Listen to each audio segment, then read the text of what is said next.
Gracias por escucharnos. En esta miniserie vamos a estar hablando un poco de diferentes tipos de profesiones. Espero que esto sea de ayuda para la gente que todavía no sabe qué seguir, que está un poco confundida o que tal vez eligió la carrera equivocada y no se cambia porque tiene dudas de cómo puede ser la otra carrera.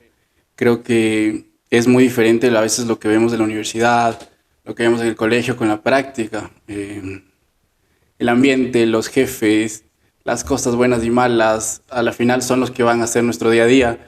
Entonces, esta serie va a tratar como justamente todas esas cosas para ayudarles a ustedes a que puedan escoger lo mejor. Y si no les sirve para escoger lo mejor, para que se puedan enterar cómo es la vida de diferentes profesionales. Entonces, el día de hoy tenemos una periodista, una joven periodista.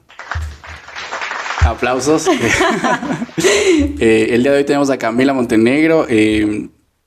Ella es, bueno, nacida en Cuenca, papás quiteños, criada en Ambato, estudió en la universidad aquí en Quito, fue Miss Teen, si no mal recuerdo, periodista en FM Mundo y en La Posta, ¿verdad? Un medio digital que está creciendo bastante acá en nuestro país.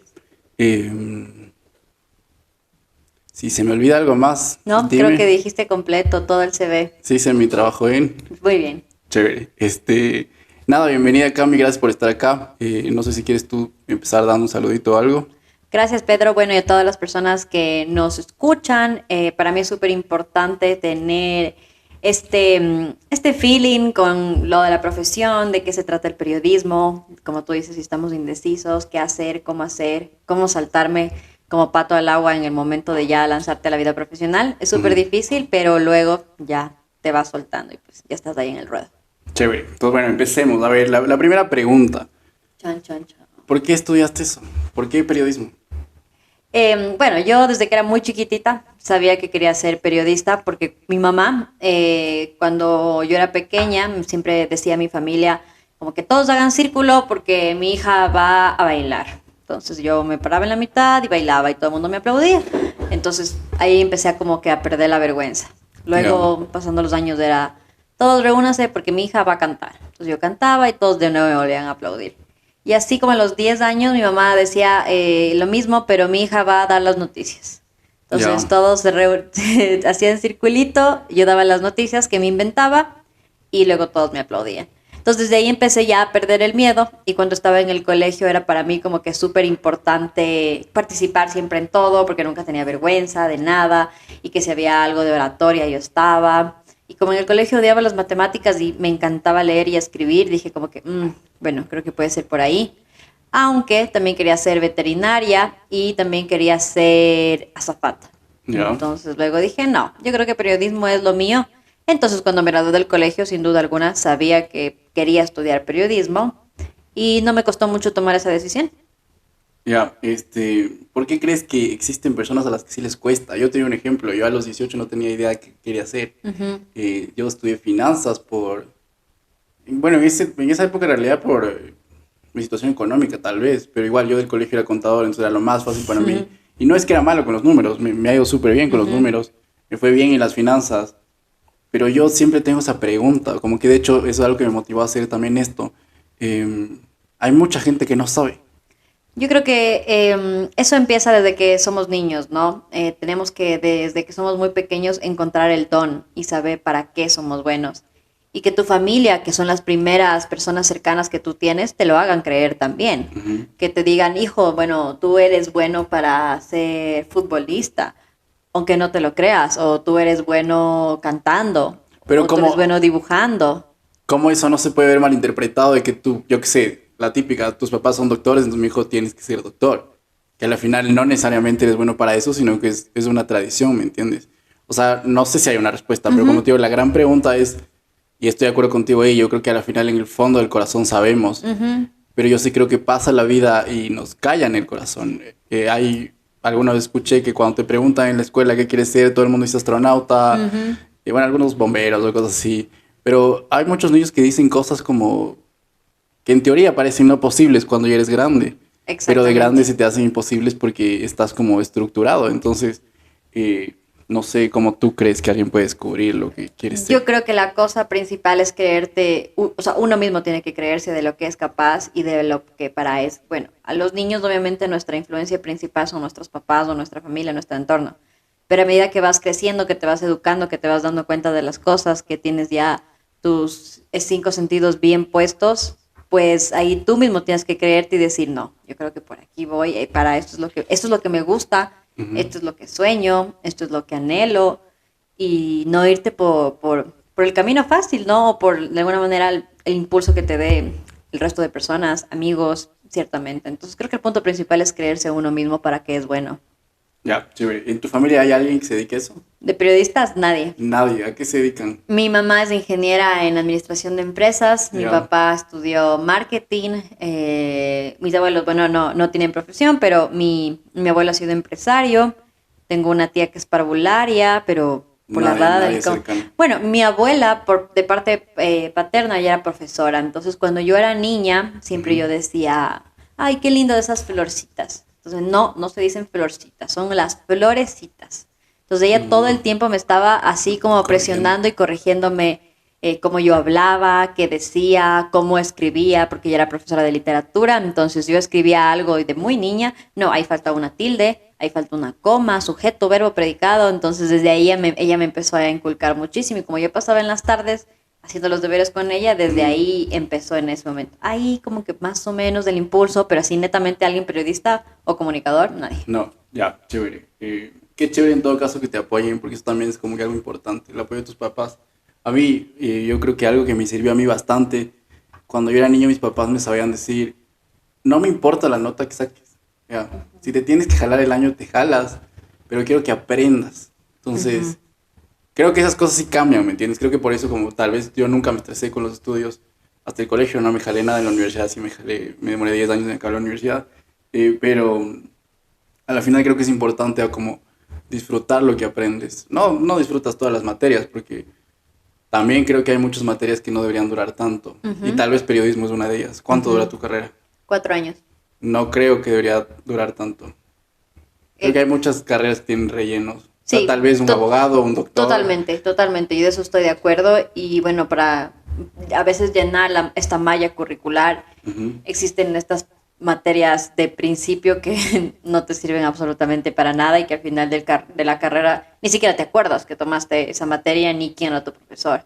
O algunas materias que tienes que compartir con otros de otras carreras, donde lo único que vas a hacer es a joder, menos aprender. Entonces, son esas carreras así que tienen esas materias de relleno que no, para mí no aportan absolutamente en nada. Pero hablando de algo muy curioso que decías, es súper importante el apoyo de tus papás y ahí es como, yo también me identifico mucho contigo porque yo en el colegio, en la escuela, yo era súper dejada. O sea, yo iba al colegio a joder. A joder y a jugar con mis amigos y a fugarme y a hacer travesuras y a robarme las loncheras de mis amigos y jamás yo decir, hoy voy a ir a hacer deberes. Me acuerdo que llegaba a mi casa y mi tarea era dormir. Mi mamá llegaba y me preguntaba si hice deberes y yo no sé si tengo deberes. La típica que llamaba a mi mejor amiga a decirle, oye, ¿sabes qué? ¿Tienen deberes? Sí, yo estoy desde las 2 de la tarde haciendo deberes y no acabo y la vaga de la Camila no hace nada. Y fui así, me quedé full materias, me acuerdo en 10º curso casi pierdo el año en matemática, a supletorio, luego remedial, entonces, pero di un salto súper importante cuando fui a la universidad porque ya me empezó a gustar mi carrera y yo era súper noria en la universidad, todo lo contrario. Y yo era de esas norias malas, ¿no? De que profe nos va a revisar el deber porque mis compañeros vagos no han hecho. Yo era el vago. Porque definitivamente periodismo es una carrera en la que si tú das examen de CENESID y no te salió nada más y sacaste el mínimo puntaje, ok, eres periodista. Yeah. Y la mayoría de personas que estaban en la carrera en primer semestre era porque no sabían qué otra cosa estudiar. Entonces no tenían ese ñeque o esa alma o de alguna manera todo ese interés de estudiar periodismo. Entonces yo sentía que mis compañeros eran unos vagos. Y yo les acusaba, les lanzaba ahí al agua. ¿Qué tal es justamente eso? ¿Cómo es la vida en la universidad de un periodista? Yo te digo igual, mis compañeros eran terribles. Terribles en el aspecto que eran muy competitivos, ¿ya? Ajá. A la vez que eran muy dejados, pero cuando había una exposición siempre sentía yo como preguntas de te quiero joder, no de como... Hachazos. Ajá, no como que todos nos estamos apoyando a una pregunta Ajá. para que aprendamos, sino una pregunta para hacerte pedazos y Sí saqué buenos amigos de mi carrera, pero al final, al menos como tengo memoria de 10 años, como tuve muchos grupos, los del final sí eran como que súper agresivos. Ujú. Y no sé si es algo en particular de mi carrera, pero no sé qué en particular tenga como que la gente que estudia lo que tú estudias, el periodismo, Ujú. pero sobre todo al final, ¿no? Porque creo que al principio siempre entramos muchos, al final quedan menos. Poquísimos. Entonces, ¿cómo son esos del final? ¿Son buena onda, son mala onda? Normalmente pensamos que los sociales son pura farra, pura joda. Ajá. O sea, yo cuando Eh, entré a la universidad, siempre entré con algo en la mente de que yo no vengo aquí a joder ni a hacer amigos. Yo era súper competitiva desde el principio. digamos, Entonces, obviamente tenía muy pocos amigos. Tenía los amigos que eran vagos, buenas gentes y que yo de alguna manera les ayudaba. Tenía de todo, ¿no? yeah, Pero en sí la carrera, el periodismo es un momento súper competitivo, es una carrera muy competitiva. Y sobre todo algo muy cliché que todo el mundo va a escuchar, es competitiva entre mujeres. ¿Por qué? Porque todo el mundo sueña con ser la presentadora de televisión. yeah, Todo el mundo sueña con al final ser la que va a presentar las noticias. ujú, Entonces, tienes el estereotipo de que la que va a presentar las noticias es la más bonita, ujú, es la más guapa, es la más inteligente. Entonces, existe en mi universidad o en particular creo que en la carrera existía esta rivalidad de que hoy yo vine súper linda, súper maquillada porque yo soy la presentadora de noticias. yeah. Entonces, para mí me parecía súper vano estas cosas porque todo estaba aquí, o sea, en el cerebro más que en la cara bonita que podías proyectar. Debería, pero Deberíamos, pero como se ha manejado la televisión, al por menos supuesto, los medios convencionales hasta ahora no sucede eso. por eso el sueño de toda mujer que entra a estudiar periodismo es llegar a la televisión y ser lo máximo de lo máximo. Ujú. Y en el caso de los hombres es muy particular que todos quieren ser periodistas deportivos. Nosotros decíamos Del ídolo. que todos los que están ahí son jugadores de fútbol frustrados y por eso van a ser periodistas deportivos. Yeah. Entonces, en el ámbito de los hombres es como, no, yo sé más deportes de que ti, yo sé cuántos goles hubo ayer, yo sé cuál es Entonces de... súper competitivo todo. Entonces, desde que ya empiezas a ver para qué eres bueno, para qué te gusta, ya empieza a hacer esta competición constante hasta que llegas a último semestre y sobrevivimos como los tres músicos del Titanic hasta el final y vemos realmente quién saltó. Ujú. Pero algo que pasa mucho en mi carrera es que, bueno, y creo que en algunas carreras, pero es muy difícil conseguir trabajo después de graduarte. Y en mi carrera en particular, de la promoción que éramos, pocos hemos sido los que seguimos trabajando de nuestra profesión, que ejercemos nuestra profesión y que de alguna manera hemos llegado en alto. Pero ahí te das cuenta todo el ñeque, toda la constancia y todos los sacrificios que tuviste que hacer en la universidad para que luego puedas recibir esos frutos. Entonces, yo siempre creo que mi compañero que fue un vago, hasta el día de hoy va a ser un vago porque nunca le metió ñeque o porque nunca creyó siempre en él Ujú. y en las capacidades que podía tener y en qué es lo que podía hacer. Obviamente están los que también se botan de la carrera Ujú. y a mí es lamentable porque yo lo veo como en el punto de qué pérdida de plata hay, qué pérdida de tiempo, ¿no? Ujú. Pero esos hay casos de millones y seguirá habiendo no solamente en la carrera de periodismo, sino en todas. Ya, ¿a qué le atribuyes tú que pocas personas, o sea, ¿a qué le atribuyes tú las que sí lo lograron? Como tú en teoría, o sea, ¿a qué le atribuyes? ¿Qué ves tú? ¿Crees que definitivamente se basa como que todavía en la estética? ¿O Ujú. crees que se basa en conocidos, que al final en eso se basan muchas cosas en esta vida, tener contactos? Ni tanto. Mira, una característica súper particular es que en mi caso, bueno, yo siempre sí fui súper constante, nunca me cansé, todo el tiempo jodía a los profesores que yo quería hacer esto, que me den la oportunidad, que a mí me gustaría, y muchas veces me decían que yo no era apta o que yo no estaba preparada. Y no solamente eso, o sea, la cara bonita, una anécdota que tengo muy presente de mi vida universitaria es que cuando, bueno, yo vengo de Ambato, de la ciudad donde están mis papás, entonces tú sabes que mantener aquí a una persona provinciana implica muchos gastos, Ujú. como es el departamento, el auto, el pago mensual de la universidad, la comida, la gasolina, que, o sea, hablando aquí en Quito, yo creo que una persona que viene a estudiar acá necesitará unos $1,000 mensuales para poder mantener a su hijo fijo Ujú. aquí. Cuando yo estaba en quinto semestre, mis papás, la empresa de mis papás quebraron. Ujú. Entonces mi mamá me dijo, tienes que regresarte a estudiar aquí en Ambato y te vamos a poner en una universidad pública porque no me alcanza el dinero para seguirte pagando la universidad. Ujú. Yo estaba en quinto semestre y le había metido tanto ñeque a esos 5 semestres que dije, no me puedo regresar, me faltan 4 más, ¿qué voy a hacer? Yo buscaba todas las aristas posibles para seguir estudiando mi carrera, que era algo que me apasionaba muchísimo. Y entonces empecé a buscar trabajos acá y cómo podía tratar de mantener la universidad y el trabajo. Y el trabajo que conseguía por los horarios pues no me alcanzaba para mantenerme, era muy complicado. Entonces me ocurrió la grandiosa idea de ir a trabajar en los Estados Unidos. Como cualquier inmigrante, ¿no? Ujú. Aparte yo fui reina de belleza un año antes de que pase esta tragedia. Ujú. Entonces yo en Estados Unidos pasé de ser la reinita de la corona a la de la cara bonita a literal limpiar mesas.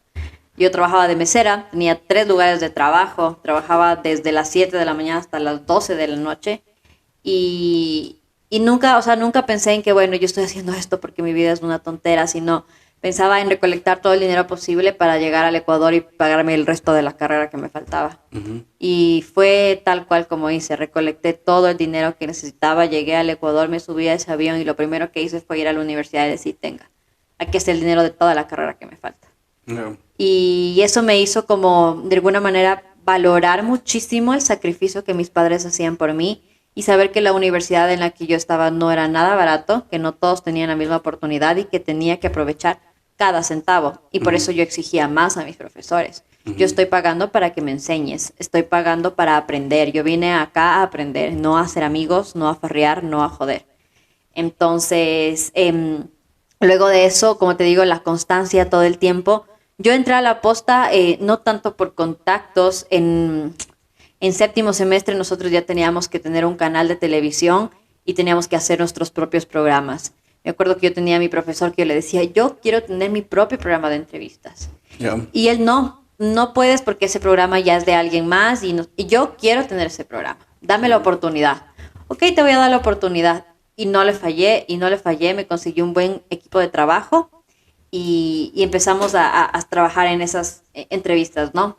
Hasta que un día mi equipo de trabajo me lo trajo Anderson Boscan para entrevistarle. En ese momento yo ni siquiera sabía que era la posta. Ni siquiera sabía de su existencia. Y tampoco sabía quién era Anderson Sí, sí, Boscan. ha tomado fuerza en el último año, creo yo. Por supuesto, en los últimos 2 años, pero esto que te hablo fue Claro. en el 2018, ¿sí? Que yo tenía este programa. Anderson vino al programa, se sentó, le encantó la entrevista, me dijo que en qué semestre estaba, yo le expliqué que todavía me faltaban 2, me dijo, bueno, cuando haya la oportunidad, espero podamos trabajar juntos. Fue lo único que me dijo. Efectivamente, 2 años después, la Posta estaba buscando una periodista y yo le dije, hey Anderson, ¿te acuerdas de mí? Yo te entrevisté hace muchos años en mi universidad cuando aún era alumna. Me dijo, claro que me acuerdo de ti por la manera en la que me hiciste la entrevista. Me encantó y me quedé con eso. Ve mañana a hablar. Bueno, pues yo fui y fue como que una contratación inmediata porque Anderson de alguna manera conocía mi trabajo. Y así fue como entré a la posta, pero si yo nunca en la universidad hubiera insistido tanto en tener ese programa y le hubiera jugado tanto al profesor para que me dé la oportunidad, nunca hubiera conocido a Anderson y nunca hubiera tenido la oportunidad de trabajar en la posta. Entonces fue esa constancia, perseverancia e insistencia que me hizo al final lograr algo que yo quería. Ya, o sea, al final creo que estamos de acuerdo. Cuando uno persevera, algo alcanza, ¿no? Totalmente, no es solo un cliché esa frase. Chévere.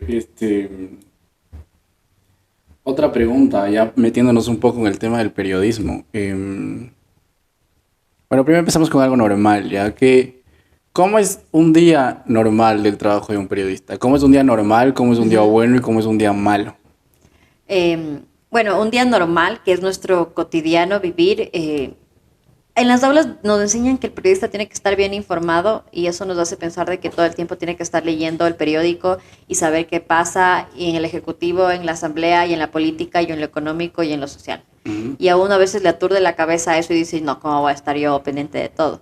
Pero en la vida real eso es verdad. El periodista se levanta y lo primero que hace cuando abre el celular es revisar Twitter para saber si al día anterior no han metido preso a alguien, si no hubo un terremoto, si algún país no se cayó, si la economía está floja. Y ya tenemos nuestras páginas de economía donde vemos cómo está el precio del petróleo a nivel mundial, cuáles son los acontecimientos internacionales más importantes. Entonces, lo que yo hago apenas abro los ojos, literal, es hacer eso. Porque en el momento que llego a mi trabajo me piden, ¿y temas que vamos a tratar hoy? ¿Cuál es la arista que le podemos dar a este tema? Entonces tengo que sabérmelo de memoria. Obviamente esto se vuelve parte de una rutina, como tú te levantas a lavarte los dientes, el periodista se levanta a ver noticias, desde donde sea, desde las páginas que quiera, desde sus fuentes confiables, como sea. Luego, obviamente, vas a tu trabajo y es hablar todo el tiempo del acontecer nacional, internacional, todo lo que está pasando. Y sobre todo, la tarea del periodista siempre es contar historias. Entonces, de cualquier tema que propongamos, tenemos que buscar qué historias sacamos. Ok, sí, los presos se están matando en las cárceles, pero ¿qué está pasando con la gente afuera? ¿Qué está pasando con su familia? ¿Cómo están las morgues? Buscar siempre las historias, dónde contar, dónde están los detalles tan importantes. Entonces, todo el tiempo estamos viendo hasta el mínimo detalle de cada cosa para saber por dónde nos podemos ir. Y es un trabajo muy mental, es súper importante. Yo siempre digo, bueno, que la salud mental es súper importante desde que somos niños hasta luego ejercer nuestra carrera. Y en el periodismo a veces eso nos juega un rol súper importante porque aunque no podamos estar de acuerdo con la noticia, con la opinión pública, con lo que sea, nos tenemos que saber que ese es el lugar por donde nos tenemos que ir. Y esa es la línea que la tenemos que seguir, aunque no estemos de acuerdo. Entonces es una pelea constante entre nuestro corazón, nuestro cerebro, el diablito en el un hombro y el angelito en el otro diciéndote qué hacer. Entonces eso es bastante complicado. Ahora lo malo es la frustración de no poder sacar un tema que tanto te gusta, que tanto te apasiona, no encontrar las fuentes, no saber dónde encontrar los documentos o que te cierren las puertas. Mira, quiero saber cómo funciona la ley orgánica de no sé qué. Y el abogado no te lo quiere explicar o te lo explica muy vanamente, entonces empiezas a frustrarte, estás con el tiempo ahí y las cosas no salen, entonces ese es el día malo del periodista. Y las coberturas, o sea, las coberturas periodísticas afuera de la oficina, donde a veces no se ve, es muy duro. O sea, el periodista aguanta lluvia, tormenta, trueno, tierra, insultos, todo, todo. Y se aguanta 7 horas parado si tiene que estar ahí en la asamblea parado, o 7 horas viendo un partido de fútbol, o 8 horas locutando, cosas que pasan en el oficio. Y eso también tienes que aprender a lidiar muchísimo con ese cansancio físico que eso trae. Muchísimo. Es un cansancio que llegas realmente molido, como en todas carreras, pero ahora que hablamos netamente del periodismo, tienes que estar preparado para eso. Y un día bueno. Un día bueno, cuando todo te sale maravilloso, cuando tu entrevista o la persona que te ha entrevistado te se ha sentido incómodo. Para mí mi día bueno era cuando yo entrevistaba a, bueno, por ahí creo que se sintió incómodo, no le gustó, me hizo una cara, me hizo una mueca. Ese es mi día bueno porque le incomodé con las preguntas, dice que estoy haciendo bien mi trabajo. Y obviamente cuando tienes el acceso a todas las cosas que quieres hacer, cuando el tema que estás siguiendo está corriendo de una manera buena. Y también para mí un día bueno en el periodismo es cuando no hay noticias tan tristes. Cuando lo único que he tenido que informar son cosas positivas, cosas buenas. Pero mentalmente también cuando hay tanta negatividad en el acontecer noticioso, llegas con un bajón a la casa. Como que hoy tuve que informar tanta muerte. Cuando pasaba lo del COVID, hoy tuve que informar que hay 100, 200, 300 muertos. Esto no me está gustando, me la estoy jugando con el sentir de mi corazón y ver a mi familia llegar y decir, estas fueron las noticias de hoy. Es bastante triste, ¿no? Entonces es una pelea constante entre tú y tú, pero manejable al final. Bueno, regresamos después de una pequeña pausa. Bueno, estábamos hablando de lo bueno. Bueno, un día malo y un día normal. Y tocaste algo que tal vez me lleve a otra pregunta. ¿Por qué digo tal vez? Porque cuando dijiste el día malo, mencionaste que a veces te topas con limitantes, ¿ya? A mí, personalmente, algo como que me interesa mucho el tema del periodismo, me parece súper interesante. La comunicación, sobre todo, ¿ya? Y soy muy crítico con la comunicación a veces. Porque yo, personalmente, esto sí es muy criterio mío, creo que los periodistas están en una línea muy delgada, ¿ya? Uh-huh. ¿Por qué? Porque son formadores de opinión. Uh-huh. Cuando en realidad deberían ser comunicadores, pero eso no sucede. Siempre van a ser formadores de opinión, aunque eso para mí no está bien, ¿ya?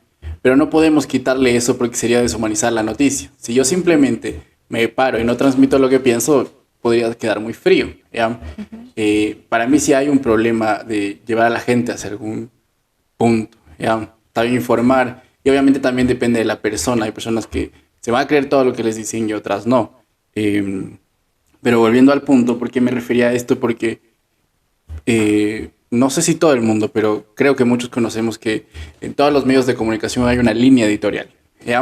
Ujú. La línea editorial no responde más que a los Los deseos intereses. o intereses de los dueños del medio. Ujú. Eh, ¿Qué piensas tú de la línea editorial? ¿Ha sido eso no frustrante manejarlo dentro de tu carrera? ¿Eso ha Ujú. sido uno de estos bloqueos que has tenido o no? Porque es una realidad, es algo de lo que tal vez no se habla mucho, pero que todo el mundo que sabe que está atrás. Y si no saben, pues qué bueno que se Ujú. enteren hoy. Bueno, es bastante difícil lidiar con esto de la línea editorial y de la opinión que puede generar un periodista, sobre todo porque en las aulas de la universidad, en la teoría y en los libros que los profesores te piden que leas, hablan siempre de esto de la objetividad, la imparcialidad y un montón de aristas que el periodismo supuestamente debe tener e Ujú. informar con las 5Q, qué es qué, por qué, dónde, cuándo, en qué momento. Entonces uno cuando... Pero ¿cuándo es con C? Pero, empecé por el P, porque por qué, y de ahí me acuerdo, ¿no? Es que nosotros le poníamos en la posta las 5 Ps, entonces Ya, ahí explicábamos todo esto. ¿por cuándo? ¿Por cuándo? Entonces, uno tiene que, para dar la noticia, siempre tratar de responder a esas preguntas, que es muy Ujú. difícil de luego en la práctica realmente hacerlo. Sí existen estos limitantes en seguir la línea editorial ¿Qué tan y... difícil es? O sea, como, ¿por qué te pregunto esto netamente? Más allá Ujú. de enfocarme en que esto es algo importante para mí, como hablaba, como esto es para las carreras, ¿qué tan frustrante es dentro de tu carrera? Creo que dentro de todas nuestras carreras hay algo que dices, puta, esto me frustra. Entonces, ¿qué tan frustrante es llegar a querer contar algo y no poder contarlo porque te frenan? Sí, bueno, creo que yo he tenido la oportunidad, bueno, en la posta, somos bastante, aunque tenemos una línea editorial bastante marcada y muchos hemos sido bastante criticados, otros también, pues, bastante apoyados, como todo medio de comunicación. Ujú. He tenido bastante apertura en decir, bueno, creo que esto no me gusta, esto no es lo mío y no quiero tocarlo, tal vez porque no soy especialista en este tema, Ya. porque no es mi fuerte, entonces yo prefiero irme por acá, prefiero contarlo por acá. Entonces tenemos ese libertinaje de ver cómo son las aristas que podemos tener. Pero algo muy en particular que me pasaba es que, bueno, en la universidad siempre te enseñan de esto de contrastar, ¿no? De que si dicen que está lloviendo, el trabajo del periodista es abrir la ventana, salir y ver si es que en verdad está lloviendo. Ujú. Y luego preguntarle a la señora del lado qué sintió con esa lluvia y ir a la fuente y ver por qué está lloviendo. Ujú.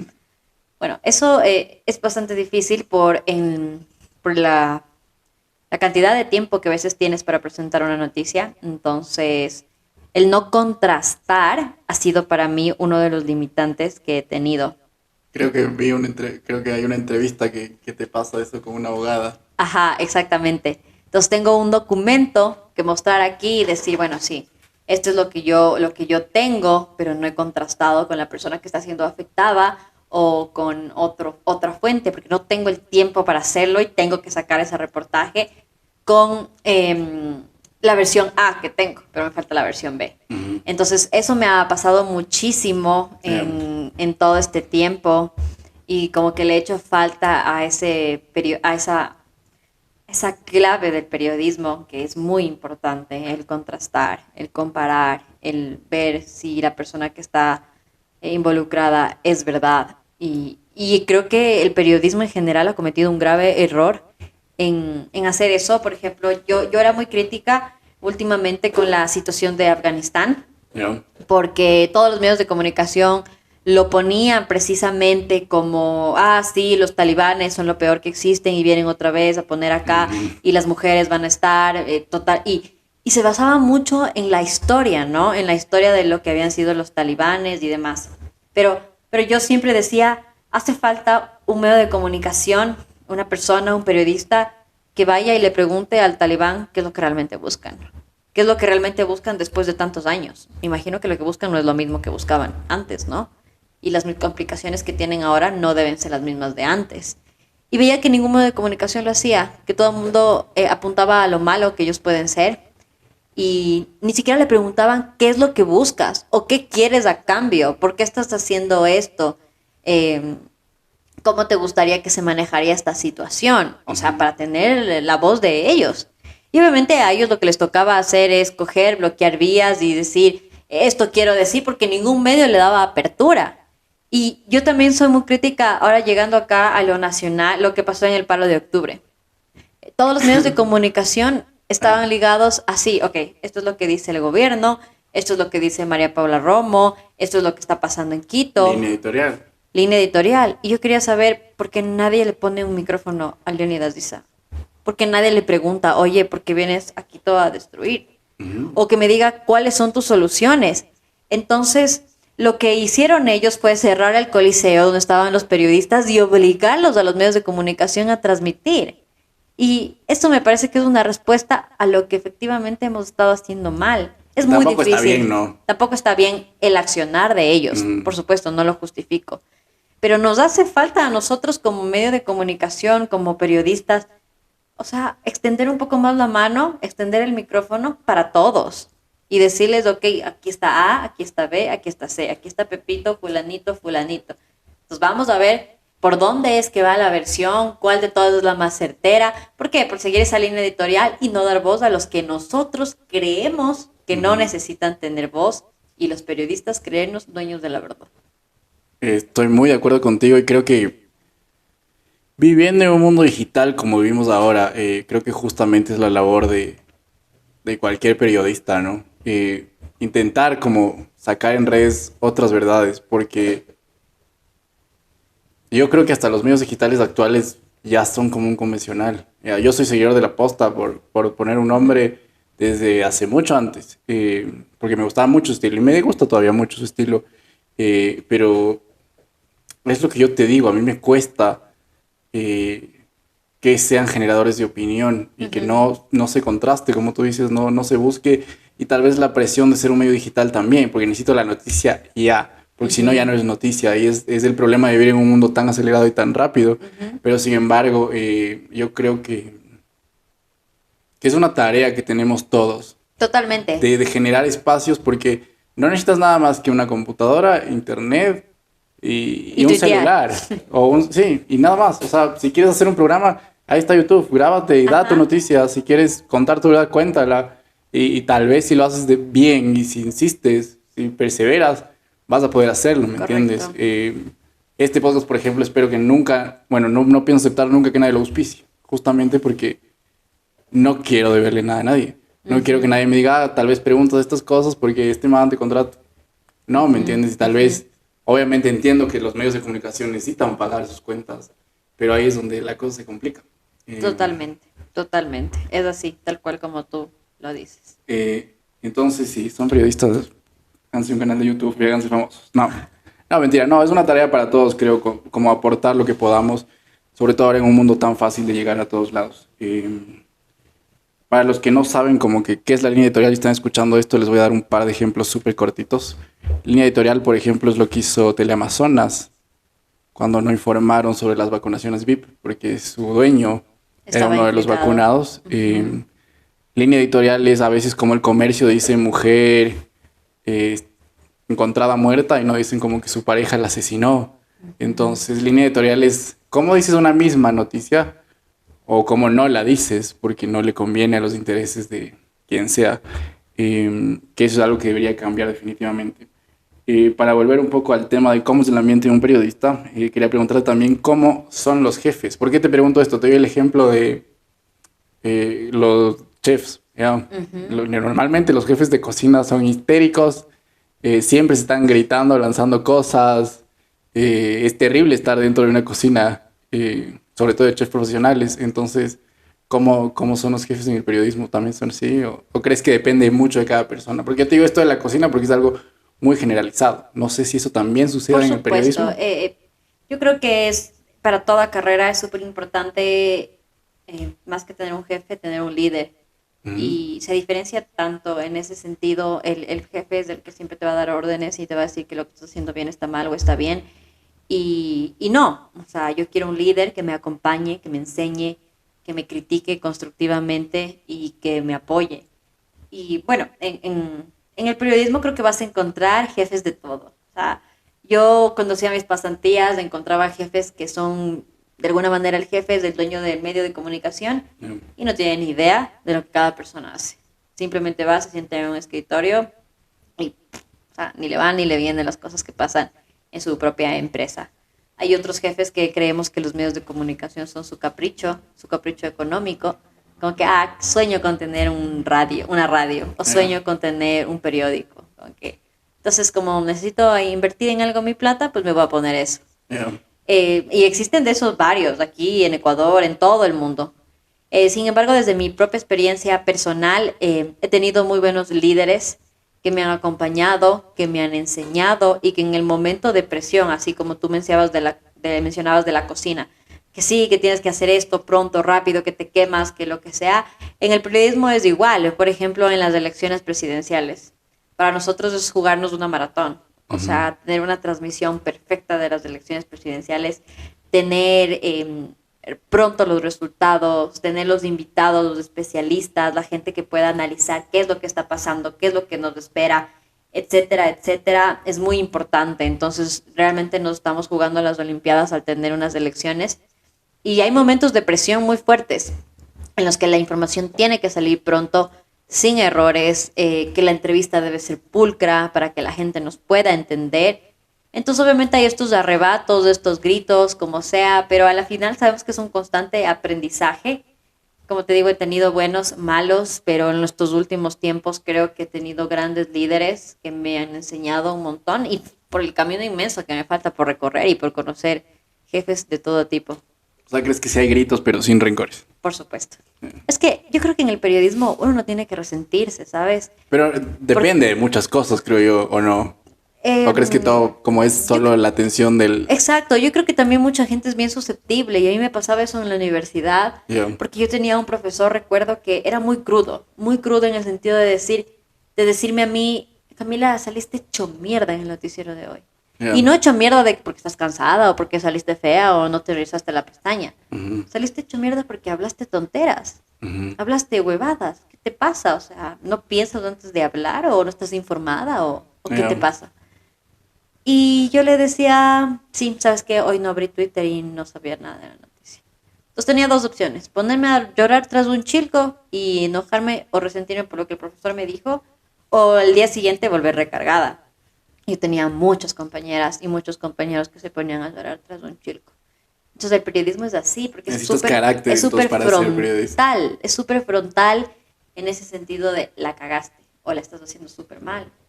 O estás hablando tonteras, de verdad. Sal de esa cámara porque no tienes idea de lo que estás diciendo. Es dolorosísimo que te digan eso. Y ahí me ha pasado millones de veces. Y en coberturas así que son muy en vivo, uno tiene que tener todo fríamente calculado en su mente y saberse los nombres, las fechas, etcétera. Y donde que digas una palabra mal, duramente criticado. Entonces, en ese sentido, te toca estar sí o sí a esos... no insultos, pero a esa presión que siempre va a existir. O sea, aprender a que te resbalen las cosas un poco.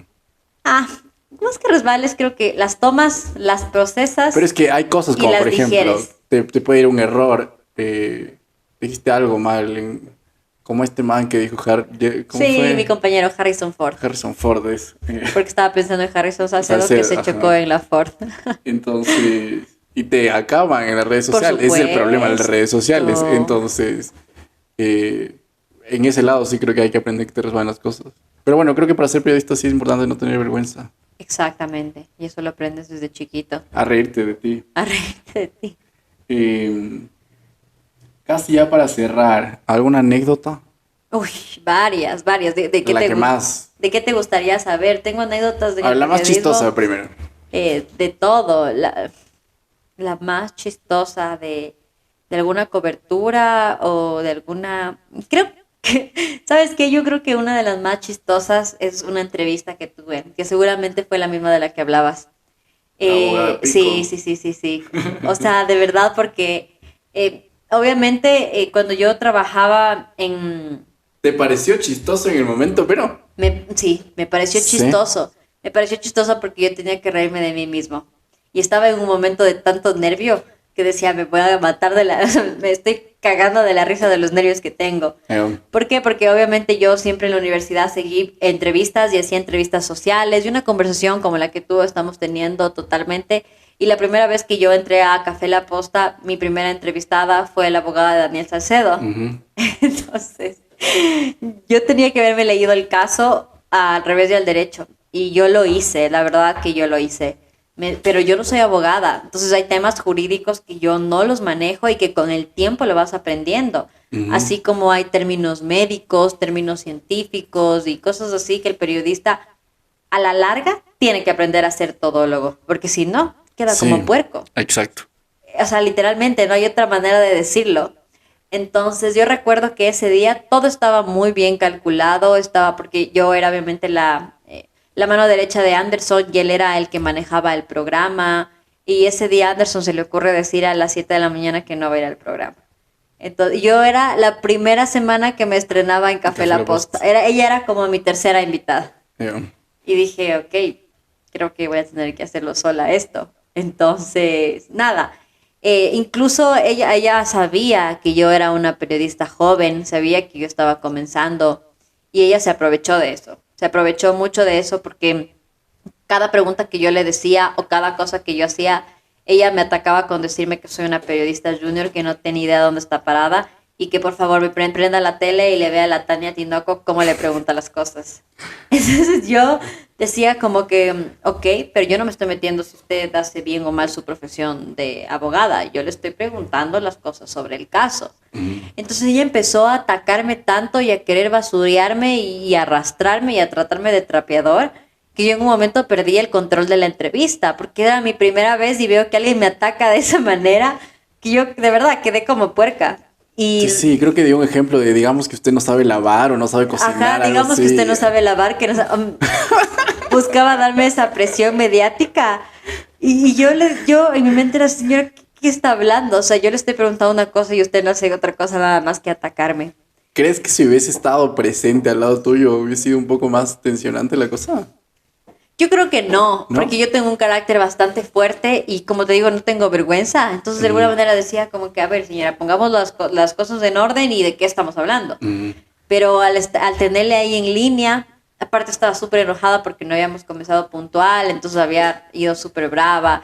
La verdad, una entrevista bastante complicada cuando acabó el programa. Yo me reí. O sea, de verdad me reí y dije como que no puedo creer que me haya pasado esto. Quedé como puerca. O sea, literal, esa fue mi reacción. Y de ahí empecé a ver los comentarios de obviamente que sí, que esta periodista junior, que valió paloma, que no sé qué, que la señora le ganó. Y para mí una entrevista no era ganar, o sea, que yo soy la victoriosa, sino conocer, tener esas preguntas incómodas. A la final, como tú dices, me reí de mí mismo y para la siguiente vez que tuve la oportunidad de volver a la entrevista, yo estaba mucho más preparada.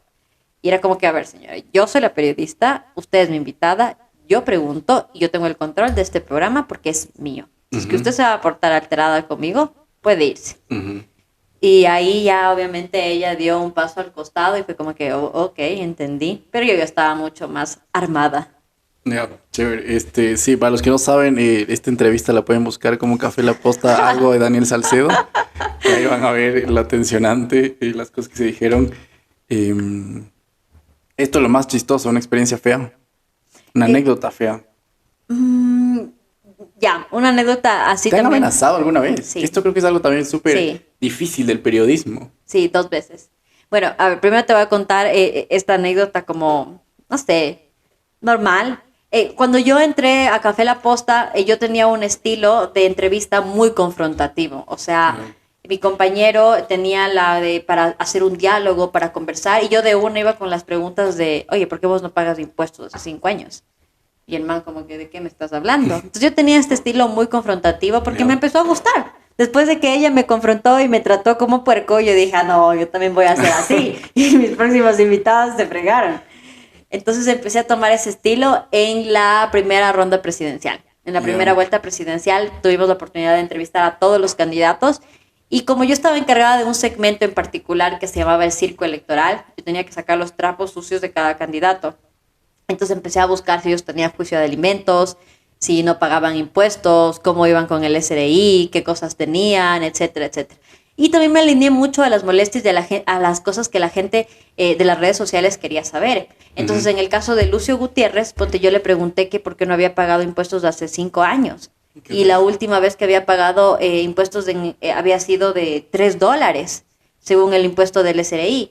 Y él me dijo en la entrevista, no sé de qué me está hablando. Y yo, no sé de qué está hablando. Por favor, póngame en pantalla lo que dice el SRI.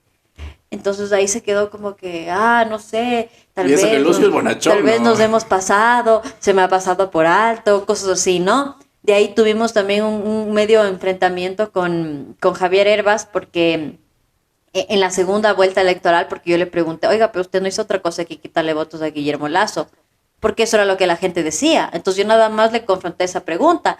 Y él me dijo, no, ¿por qué crees tú eso? Y digo, no es lo que yo creo, o sea, es lo que la gente, la mayoría cree, que usted solamente fue a hacer un bulto para quitarle votos a Guillermo. Entonces él se quedaba así con esas preguntas, así como un poco frías, un poco incómodas. Recuerdo también que teníamos entrevista con policías y yo les decía, sí sabe que la cámara de seguridad que está ahí en el poste no sirve. Y que según, a ver, si yo paso algo aquí y me matan, usted nunca va a saber quién me mató, porque esas cámaras de las que ustedes tanto presumen que han invertido no sirven para nada. Entonces mucha gente empezó a decir como que yo no quiero que me entreviste Camila, porque es muy grosera o es muy confrontativa, pero yo estaba tratando de tomar mi estilo, y ese era mi estilo, y a mucha gente le gustaba, a mucha gente no, pero yo me sentía súper cómoda haciendo esas preguntas incómodas, porque es que ya me quedé picada de lo que me dijo la abogada y desde ahí dije, por ahí es donde quiero ir. Yeah. Entonces he tenido un montón de estas anécdotas en entrevistas súper, no sé, para mí críticas, conmovedoras y que han formado mi carácter, mi carrera y el estilo periodístico que quiero seguir. Ya, ahora sí, volviendo con el tema, perdón, una falla técnica otra vez, volviendo con el tema de las amenazas. Ajá, te iba a contar dos. La una fue cuando yo le lancé un reportaje. Bueno, cuando yo entré acá al periodismo, siempre tuve la intención de hacer cosas de mi ciudad, porque sentía que todos los medios hablan de su ciudad y nadie tenía espacio para Ambato. Y yo sabía que en Ambato estábamos atravesando una crisis política de corrupción bastante grande, bastante sonada, y que nadie le daba voz ni voto a eso. Yeah. Entonces en La Posta decidimos crear un segmento que se llamaba El Corruptómetro. Yeah. Y curiosamente la primera denuncia fue de Ambato, de que ocupaban los túneles de desinfección supuestamente y que no servían para nada, y se habían gastado $500,000 en hacer esos túneles de desinfección. Yeah. Entonces yo dije, qué curioso, una denuncia de Ambato, la voy a coger yo y la voy a revisar. Dicho y hecho, la agarré yo y empecé a hacer este reportaje de qué era lo que estos túneles de desinfección mandaban, tanto los peatonales como los vehiculares. Entonces fui a hacer la tarea del periodista de coger, ir al túnel, tomar una muestrita, ponerle un frasquito de orina y llevar a un laboratorio a procesar para ver qué era lo que tenía. Entonces, efectivamente me entregaron como a la semana, y en los resultados del laboratorio me dijeron que era 70% de agua y 30% de detergente. Yeah. Entonces lo que la gente estaba haciendo era pegándose un baño. Para eso Ambato fue una de las primeras ciudades del Ecuador en lanzar con bombos y platillos que llegaron los grandes túneles de desinfección para matar el COVID y mitigar, y que ya la pandemia se acabó. Y obviamente empecé a buscar los contratos que no habían sido subidos a la plataforma de contratos públicos y que habían sido de alguna manera ocultados, porque se habían gastado un dineral en hacer cosas que no servían y que para nada te iba a ayudar a mitigar el impacto del COVID. Cuando yo lancé este reportaje, previo a lanzar el reportaje, yo ya había hablado con el municipio, haciendo como alumna, ¿no? Voy a contrastar esto, entonces voy a llamar al municipio a ver qué me dicen. Primera llamada, nunca respondieron. Segunda llamada, nunca respondieron. Tercera llamada, nunca respondieron. A la cuarta ya me emperré y dije, yo voy a lanzar este reportaje. Si usted no me responde, el reportaje se va así, sin su versión. No, pues ahí pusieron en el corre-corre, que no, que sí queremos responderte, que tengamos una entrevista, que no sé qué. Bueno, pasó. El señor que le mandaron, que realmente no conocía absolutamente nada del tema, me dijo que la gente de Ambato era vandálica y que ellos estaban abriendo los tanques y echando el detergente dentro de eso. Ya. Yeah. Entonces, para mí fue una entrevista tan absurda que tuve las agallas de poner esa parte en el reportaje para que vean que no tenían idea de nada, A los 2 días me escribió el asesor principal del alcalde diciéndome que ya sé quién eres tú, yo sé cómo te llamas, yo sé dónde vives, Todo el mundo sabe yo sé quiénes son tus papás, yo sé quién es tu hermana, yo sé absolutamente qué es lo que haces, qué es lo que no haces. Así que quisiera que vengas a la oficina para poder conversar sobre el tema porque ha sido un daño a la integridad del señor alcalde. Y yo no tengo nada que conversar, o sea, que me quiere dar plata. Ujú. O me quiere decir que conoce a toda mi familia. Si conoce a toda mi familia, chévere, bacán, mándale saludos. Entonces ese fue como el primer intento de amenaza, esas cosas de decirme, yo sé quién eres y quién es tu familia y dónde vives, o sea, que me va a mandar a matar o qué me va a hacer por haber denunciado algo que usted está haciendo por corrupción. No sirve nada y se ha gastado $500,000 en eso. Entonces esa fue como la primera amenaza que obviamente ni fu ni fa para mí. Obviamente me amenazaron con un juicio por injuria, por cosas así. Entonces para mí fue como que, en fin. Luego la segunda amenaza que tuve bastante, no amenaza, pero sí algo mediático bastante significativo que tuve. Hace poco yo hice el reportaje de Efraín Ruales y Ujú. descifré cómo lo Creo que mataron. lo amenazaron Correcto, al fiscal del al caso. fiscal, que pareció un bueno para nada. Correcto, o sea, yo cuando estaba realizando este caso había muchas cosas inconclusas y fue uno de los reportajes que más me ha costado hacer porque cuando yo fui a conversar con el fiscal la primera vez En Guayaquil todo esto, en ¿verdad? Guayaquil, Más difícil todavía. él me dijo, aquí está el caso, y me dio 2 cartones, así como que parecían de árbol de Navidad, y me dijo, aquí está el caso, revíselo usted. Le digo, ¿cómo que aquí está el caso? ¿Por dónde empiezo? Usted es la periodista, usted debe saber por dónde empieza. Pero usted es el fiscal del caso y usted me tiene que explicar por dónde empieza cada cosa. Sí, aquí están los CDs, aquí están los testimonios, aquí están, pero usted ya verá de toda esta información qué es lo que le sirve. Entonces yo le dije, bueno, me gustaría tener una entrevista con usted para saber realmente cómo fue la situación y qué es lo que tiene avanzado y lo que no. Me concedió la entrevista. Me dijo, claro, venga mañana a mi despacho y aquí hablamos, conversamos, todo un querendón y un coquetín. Entonces yo dije, bueno, gracias. Al día siguiente fui con mi equipo de trabajo, fui con 2 camarógrafos, 2 cámaras, un micrófono, dispuesta a preguntar todo. Esa noche yo traté de revisar el caso, sabía muy poco, no entendía muy bien, entonces fui con preguntas realmente para interpretar qué es lo que pasaba. Pues nosotros llegamos allá, prendimos las luces, prendimos la cámara, le pusimos a él el micrófono debajo de la camisa y le dije, señor, voy a empezar a grabar. Claro, siga, no se preocupe. Entonces empieza a explicarme el caso y que esto empezó así, así, así, asado y cocinado.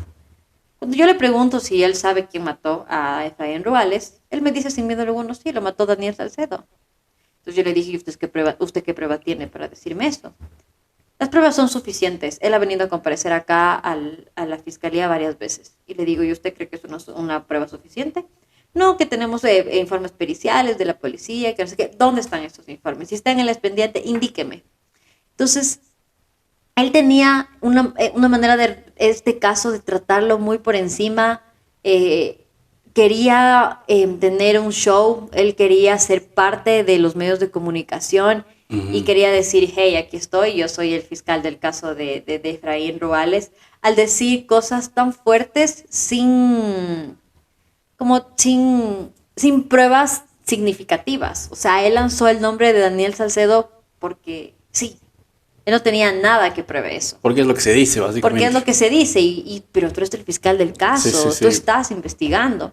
Bueno, cuando yo llegué a Quito, llegué con esa entrevista, llegué muerta del miedo, obviamente, porque me parecía lo que él dijo era una irresponsabilidad a su trabajo como fiscal, a su irresponsabilidad con la ciudadanía y a las cosas que esto podía generar. Entonces me di cuenta que esa era la noticia. La noticia no era que le mataron a Efraín Ruales. La noticia Sino que era el que el fiscal era un caso mamarracho. vale paloma. Y que la gente y la justicia en la que nosotros Sí, sí, a la confiamos y final creamos, los fiscales ni fu ni tienen fa. mucho que Y eso mejorar. porque Efraín es una persona mediática. Imagínate Claro, con un pobre mortal no pasa que nada. no va a pasar absolutamente nada. Cuando yo lancé el reportaje, yo me fui de viaje porque era una estrategia que nosotros habíamos manejado por cualquier amenaza o por cualquier cosa. Y cuando salió el reportaje, yo fui muy criticada por decirme que yo había sacado una entrevista off the record, que yo había grabado en escondido al fiscal. Ridículo. Y que por eso el fiscal había recibido amenazas, por mi culpa, por haber publicado algo que él no había autorizado. Eso era lo más ridículo que había pasado, porque él sabía que había una cámara entre sus ojos, él tenía un micrófono puesto, y él no se hizo responsable de sus declaraciones. Entonces a mí me llamaron luego me llamaron a comparecer en fiscalía para saber si es que realmente él había hecho una falla a su trabajo, si es que él me había dado la entrevista como tal, porque él iba a la denuncia que le pusieron a él por decir que Daniel Salcedo fue el que asesinó a Efraín Ruales, le costaba su puesto y yo era la involucrada porque yo hice la entrevista. En fin, lo que más me dolió es que yo fui criticada por muchos periodistas de grande trayectoria, de poca trayectoria. Fui catalogada como esta chica no sabe lo que hace porque publicó una entrevista off the record, porque hace eso, porque jugó con la integridad del fiscal, porque puso en riesgo a su familia. Y yo no había hecho nada de eso. Y el reportaje iba por otro lado totalmente. Yo tenía mucho miedo de tener amenazas sobre más de la banda criminal de que estaba involucrada, que eran los lagartos, y de su personaje principal, que era el Choclo. Yo tenía un poco de miedo por ese sentido, pero luego entendí y voy entendiendo cada vez más cómo funcionan estas bandas, y para ellos que tú saques un reportaje hablando mal de ellos es un favor, y siempre van a estar agradecidos contigo y de alguna manera te van a brindar protección, porque eso es lo que ellos buscan, estar en los medios de comunicación, es que hablen de ellos, que sepan de ellos, que vean la capacidad que tienen para matar, para programar, para hacer todo un operativo. Entonces yo hablaba con muchos abogados que ya trabajan años en las cárceles y conocen a esta gente y me decían, no sientas miedo por ellos te van a agradecer por haber sacado este reportaje y saber quiénes son ellos. Yo tenía miedo de la justicia y del fiscal que me acusó y de mis colegas periodistas que me acusaron de haber hecho mal mi trabajo cuando realmente creo que lo hice bien. O sea, primero me sorprende lo que me dices. Yo sí tendría miedo un poco de los bandas criminales. La primera impresión que tú tienes. Qué bueno saberlo. Me acuerdo de esta película de ese pequeño, ¿has visto? Como No. Ciudad de Dios se llama la película. Y hay un negrito ahí que es fotógrafo. Pues cuando él se encuentra con una banda digamos que está en el Guasmo, así, en el Trini Puerto. Y él se encuentra con todos los malos y él piensa que le van a robar la cámara. Pero como él trabaja en el periódico, ellos quieren que le tomen una foto para que la foto salga en el periódico. Correcto. Tú Eso es lo que ellos buscan. me recordaste eso. Ajá, y es verdad. Yo no creo que me atrevería, pero Pero bueno. qué bueno saberlo. La última pregunta y para cerrar. ¿Qué crees que necesita un periodista para ser un buen periodista? Ya como para apasionarse por el periodismo. Te doy un ejemplo. Alguna vez vi una película que están como chicos que quieren ser doctores y todo esto, y hay un doctor que les dice como tienen que salir y disfrutar de la vida. Ya, sabemos que esta es una carrera muy complicada y que tienes que estar encerrado estudiando y aprendiendo porque es una responsabilidad muy grande. Pero este doctor les dice, si no salen y no disfrutan la vida, no van a valorar lo suficiente la vida para salvarla. ¿Ya? ¿Qué crees tú que debe tener un buen periodista? Como para mí un buen doctor debe disfrutar de la vida para acomodar todo por salvar una. ¿Qué crees tú que debe tener un buen periodista como para hacer un buen trabajo? Yo creo que el periodista lo que tiene que hacer para un buen trabajo, y nos falta muchísimo, es, te pongo un ejemplo. Yo voy a hablar de por qué en Manabí se están muriendo del hambre. Yo no puedo hablarlo porque en Manabí se está muriendo del hambre desde mi escritorio, desde la comodidad de mi casa, con los brazos cruzados, escribiendo una nota de lo que leo o lo que escucho de otros medios de comunicación. Yo tengo que ir a Manabí y ver por qué la gente se está muriendo del hambre. Si es porque no tiene empleo, si es porque la comida está cara, si es porque es sobrepoblado, tantas cosas que puede existir. Yo creo que al periodista le falta asistir al lugar de los hechos, comprobarlo con sus propios ojos y saber que lo que está diciendo es porque él lo ha visto. No porque alguien te contó, no porque lo viste en Twitter, no porque otro medio de comunicación lo publicó. Entonces, si quieres saber cómo está la situación en Afganistán, ok, ve y anda y mira cómo está la situación en Afganistán. Porque solamente así tu nota, tu reportaje va a ser tan detallado que la gente que lo vea y que lo lea va a sentir como si estuviera en el lugar. Y ese es el que va a ser un buen periodista. Entonces yo siempre estoy fascinada con las oportunidades de gana Richard Carapaz, ok, me quiero ir al Giro de Italia a ver cómo gana, para que mi nota periodística que lea la gente se sienta como si hubieran estado ahí conmigo. Entonces yo creo que eso le falta a muchos periodistas, ir al lugar de los hechos, ver, conocer, palpar, sentir. Incluso siempre hablan que los periodistas somos contadores de historias, pero para contar una historia debes vivirla, debes estar ahí, debes convivir.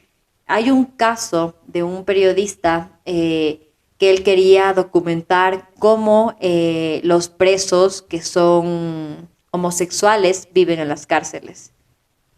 Entonces, él no hizo entrevistas a los homosexuales diciéndoles, oye, ¿cómo te sientes? Él se vistió de travesti, se hizo pasar por preso y convivió con ellos durante un mes. ¿En qué país? En España.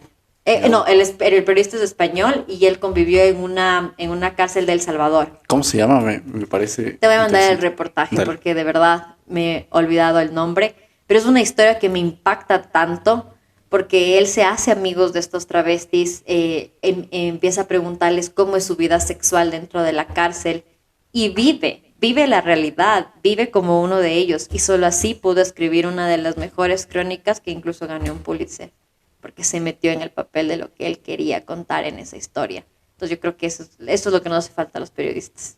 Chévere, qué buen mensaje, qué buen mensaje para cerrar. De mi parte, nada, agradecerte como por el tiempo acá. Creo que podemos hablar de miles de cosas.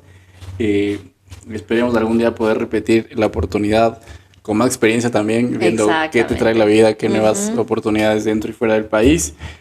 Y nada, Cami, muchas gracias por venir, muchas gracias por conversar conmigo y gracias a todos los que nos escucharon y se quedaron todo el tiempo con nosotros. Ya nos estamos viendo, no sé si quieres despedirte tú también. Sí, muchas gracias a todas las personas que escuchan este podcast. Creo que el periodismo no solo es una profesión importante, creo que todas las son mientras tengas esa pasión, ese ñeque y esas ganas de continuar, sea lo que sea que hagas. Como dije al principio, cree en ti mismo. Tú mismo tienes que creerte de lo que eres bueno, verte al espejo y decirte, no, yo creo que soy un gran fotógrafo, yo creo que soy una gran periodista, creo que soy un gran chef, y así simplemente. Entonces, para todos los que nos están escuchando, que se lleven ese mensaje siempre en su cabecita y su corazón. Ya escucharon, créansela. Ya nos vemos. Chao.